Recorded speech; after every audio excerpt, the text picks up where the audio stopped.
4টা থেকে 4:15টার মধ্যে অনেক জোরে বোমের আওয়াজ পাই প্রথমে।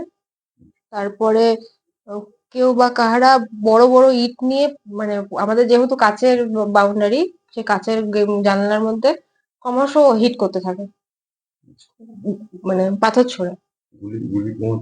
গুলিরও আওয়াজ পেয়েছি আমি, আর বোমের আওয়াজ তো প্রথমেই পেয়েছি। তারপর থেকে পাথর ছুটতে শুরু করে, মানে এত পাথরের, মানে বৃষ্টির মতো পুরো পাথর, ইট পাথরের বৃষ্টির মতো ছুড়ে যায়। তারপর আমাদের এখন কে বা কারা করেছে সে তো একজনকে তো আমরা দেখতেই পেয়েছি, তাদের নামগুলো হচ্ছে। এটা কি বলাটা ঠিক?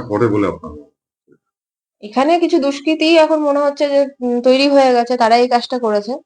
আর প্রথমত তারা নিশ্চয়ই কোনো রকমের নিজেদের শত্রুতা দেখাতে গিয়ে এই কাজটা করেছে।